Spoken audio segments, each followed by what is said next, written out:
Beaucoup de Juifs ignorent leur propre histoire, et notamment l'histoire de l'époque de David et de Salomon. Or, il y a dans cette histoire des clés essentielles pour comprendre le cours des choses. J'ai insisté à une époque sur le schisme qui s'est produit à la mort de Salomon entre le royaume du Nord et le royaume du Sud, entre le royaume d'Israël et le royaume de Juda. C'est un schisme fondamental, à tel point que ce qu'on ne sait pas souvent, c'est que c'est la Bible du royaume d'Israël qui l'a emporté sur la Bible du royaume de Juda, si on peut dire. En tout cas, les prophètes, quand on lit les prophètes, on s'aperçoit qu'ils s'adressent beaucoup plus au royaume d'Israël qu'au royaume de Juda. Alors, la plupart des Juifs sont convaincus que lorsqu'on parle d'Israël, on parle du peuple juif. Mais ce n'est pas si simple que cela. On parle du peuple juif du Nord. Et ce n'est que, pas parce qu'on a ajouté Israël dans la Genèse, à côté du nom de Jacob, que ça change quoi que ce soit. On savait très bien à l'époque que le royaume d'Israël, que le royaume de Jacob, que le royaume de Joseph, c'était le royaume du Nord, également appelé Éphraïm, du nom d'un des fils de Joseph d'ailleurs. Et les Bnei Israël, tel qu'on en parle dans l'Exode, c'est une expression qui est assez ambivalente. Et même le schéma Israël, à qui s'adresse-t-on quand on dit schéma Israël? Sinon aux tribus du Nord, aux tribus du royaume d'Israël, non pas aux tribus du royaume de Juda. Mais les choses s'aggravent encore plus quand on sait que déjà, du temps de David, le problème se posait. Nous avons au chapitre 5 de Samuel 2 le passage suivant. Des gens de toutes les tribus d'Israël, on est bien avant Salomon, viennent trouver David à Hébron. Ils lui disent: nous sommes de la même famille que toi.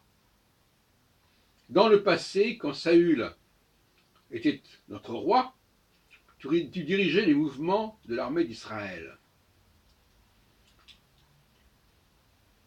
À ce moment déjà, le Seigneur t'avait dit: c'est toi qui seras le berger d'Israël, mon peuple. Tu seras son chef. Tous les anciens d'Israël viennent donc trouver le roi à Hébron. Là, David passe un accord avec eux devant le Seigneur et il consacre David comme roi d'Israël.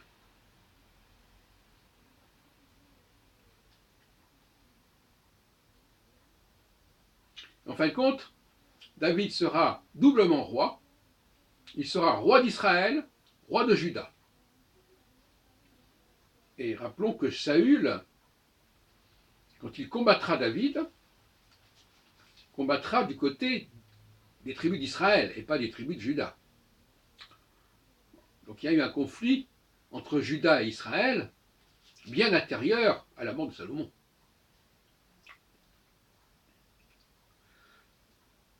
Et la mort de Salomon a montré la fragilité de cette situation, et alors que David avait pu réunir les deux couronnes, Roboam ne parviendra qu'à rester roi de Juda, et ce sera un autre personnage qui deviendra roi d'Israël.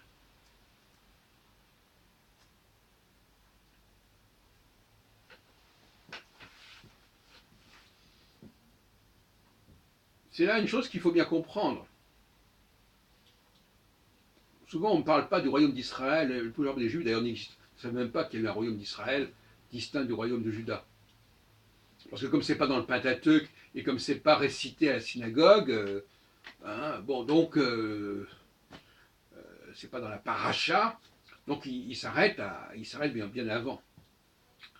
Il s'arrête à Moïse, en fait, et à l'entrée en Palestine. Donc tout ce qui est la royauté, tout ce qui est l'émergence de David, de Saoul d'abord, de David, etc., tout ça, ça leur est très très vaguement connu. Mais il apparaît au contraire que très rapidement, très tôt, une différence se serait produite entre le nord et le sud et qu'on aurait déjà à ce moment-là deux royautés différentes et que les 12 tribus se seraient séparées très rapidement. Parce que déjà à l'époque de David, elles se sont séparées. Et déjà à l'époque de David, Shaoul est finalement d'abord le roi d'Israël.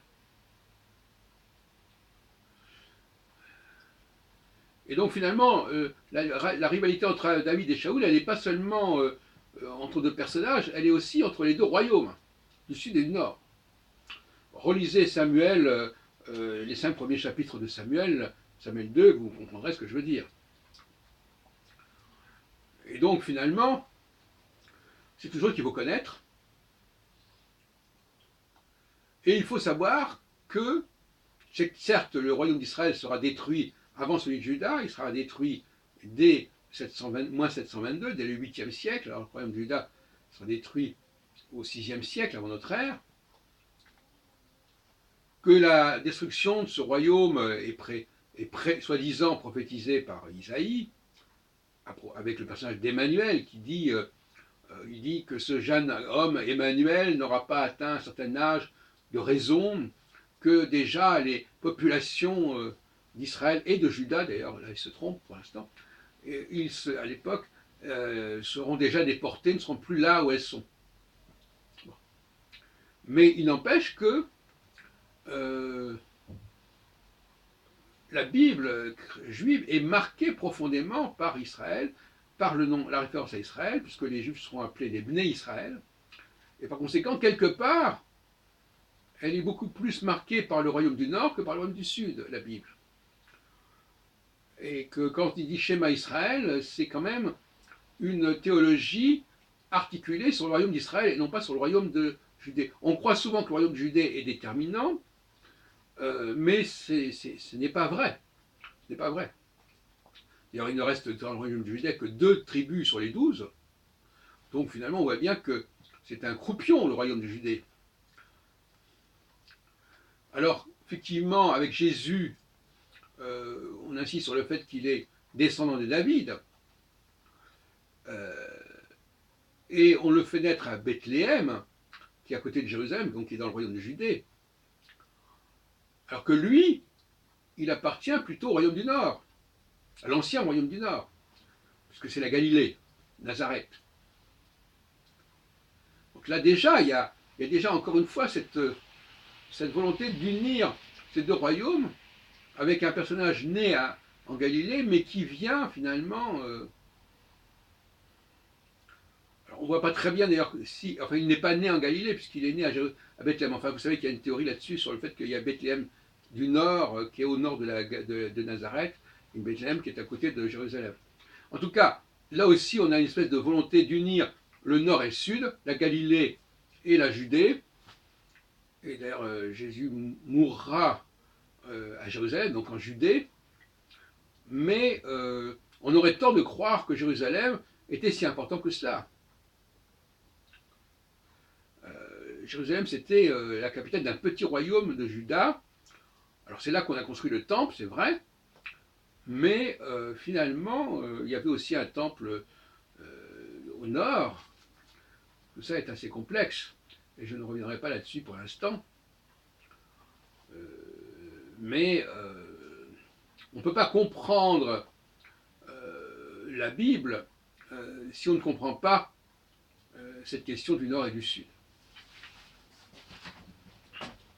qui n'est pas racontée explicitement dans le Pentateuque. Et après, on en voit les conséquences par la suite, mais ça n'est pas clairement dit. D'où le problème.